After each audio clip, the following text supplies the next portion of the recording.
Welcome back, Pirate Crew. It's your captain, Yeehaw Yadam, and we're back with another episode of 10-minute testing for the One Piece trading card game.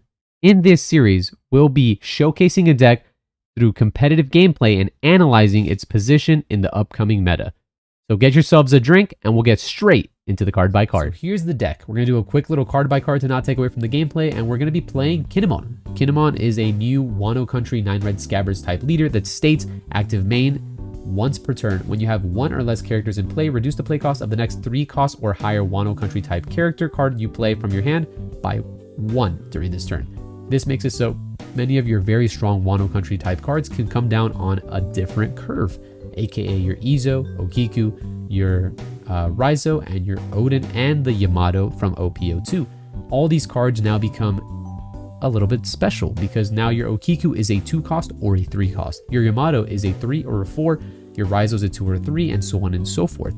Now you have these cards that can come down on evens, can come down on odds, and your deck is just a little bit more consistent and not as conforming to the die roll. If you're made to go first, you have a great 1-3-5 curve. If you're made to go second, you have a great 2-4-6 curve.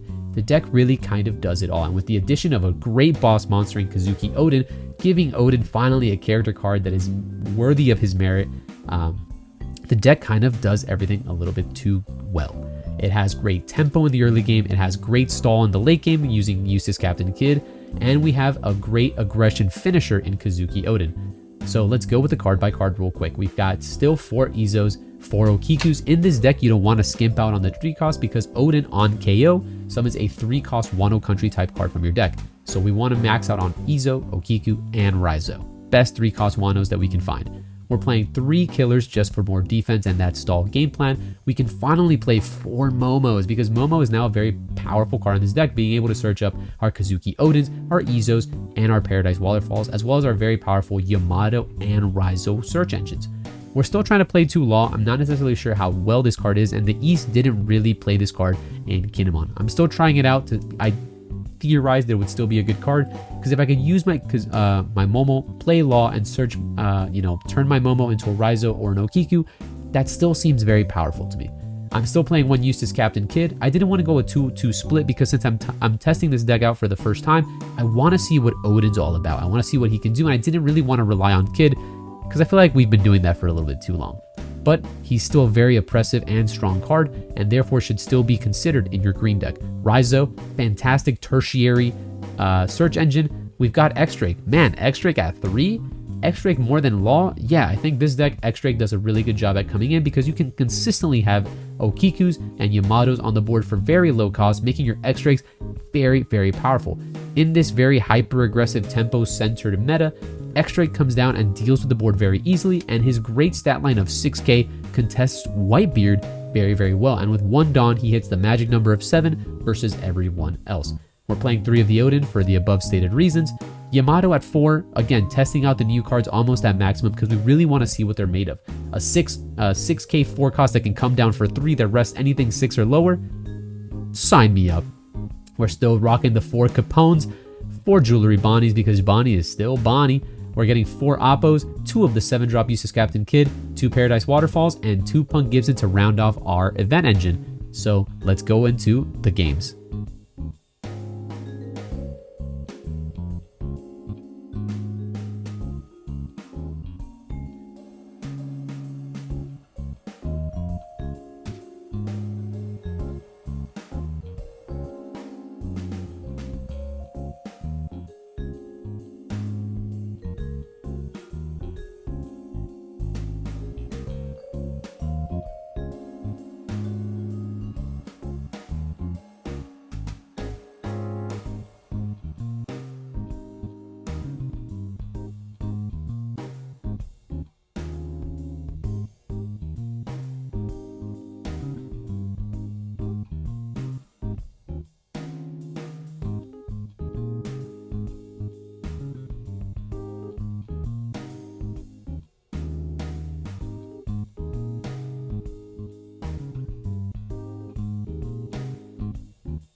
So we're back with the deck, and honestly, the deck performed just as well as I thought it would. Kinemon is very, very powerful.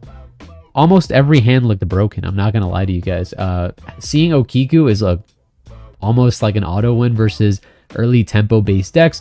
Yamato is unbelievably unbalanced, and the fact that you can summon Odin for 7 or for 8 to destroy the control matchups is unbelievable.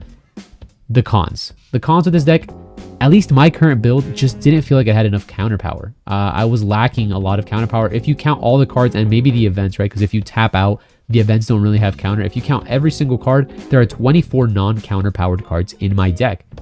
That's about 50%. And I'm, yes, I'm counting the Veggies. Yes, I'm counting the Waterfalls and the Punk Gibsons.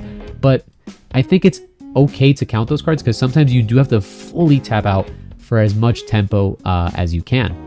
So with that being said, there are definitely some improvements that can be done in this deck. Some that I would immediately start arguing are the fact that maybe Law isn't good enough in Kinemon as he was in Eustace Captain Kid. Certainly, Law is a really good card. Turning your Jewelry Bonnies, your Momonosuke's into Raizos and Okiku's is insane. You now turn this value engine card that had been sitting there into another value engine or an offensive card. But at the same time, the fact that it has no counter power, doesn't share the Wano ability, and is still that hefty 5 cost, didn't feel necessarily correct to me. On the flip side of the coin, the 7-drop, what once was a powerhouse in green, just doesn't feel as good, right? And my reasoning, why didn't this Eustace Captain Kid feel good? Even in the purple matchup, as soon as I saw him, I was like, heck yeah, we won it, right? Because I'm used to OP01. But you know who's just a better 7-drop? Kazuki Odin. Because Odin is a 7 or an 8 double attacker and has an on KO effect. So if they go ahead and 10-drop me, I don't lose board presence and I just have this big beefy samurai just slamming them in the face. So if I do, and I would immediately drop this 7-drop, if I do drop this 7-drop, Paradise Waterfall immediately loses value. The main aspect of Waterfall is the fact that you can, play some really interesting combos, and it is a searchable 2K by Momonosuke as opposed to Izo. Izo, fantastic card, that's a 4 of. And just to speak of all the 3 ofs, all the cost 3s have to be a 4 of because your Odin summons only 3 cost characters. So definitely wouldn't skimp out on any of those. But Waterfall definitely seems a little bit more lackluster without the 7-drop. And if I do decide to cut the Law, that's just another card that makes the Paradise Waterfall a little bit weaker. On the same side of the coin, Paradise Waterfall, in conjunction with Eustace Captain Kid 8-drop, creates some wacky interactions, and especially with the amount of resting that exists in this current meta, or in the mirror match, potentially with Kinemon versus Kinemon, Yamato and Okiku's are going to be running Rampage. So therefore, Paradise Waterfall is almost a necessary evil to deal with those matchups. The way that I would try to summarize the deck and the way that I would decide to move forward with this deck is start to add a little bit more counter power to the deck, more consistent counter power. In doing so, I don't think Punk Gibson just has enough gas as it used to. Punk Gibson helps you deal with very aggressive decks, right? Like Zoro, but we have so many great tempo options that maybe Punk Gibson isn't necessarily needed. The fact that it gives a 4K counter, that's pretty darn good. But we can also just beef up our deck and make it a little bit more turboed out so that we don't feel as bad moving into the later states of the game. In doing so, I don't mind cutting one of these to increase my Paradise Waterfall, cutting on one Yamato, upping my killer count, and then just adding a little bit more of the Paradise Waterfall just for that potential mirror match and just for a little bit of the spookier and sneakier plays. The Law is really still up in the air and needs a lot of testing, but I do believe that at least this portion of the deck is a good backbone for you guys to look into the Kinemon archetype. That being said, if you guys liked the video, please leave a like down below. If you have any questions, comments, concerns, any misplays that you noticed throughout the video, yeah, I don't think I was super duper clean with the Kinemon deck, and there's certainly room for improvement as OP2 runs out. So please let me know in the comment section below, hey, you suck, you misplayed here. I would love to see those moments so that I can improve upon my gameplay. And as always, guys, if you're enjoying the content and haven't subscribed yet, consider subscribing and joining the Yeehaw Pirate Crew. And I'll see you guys on the next one. Peace.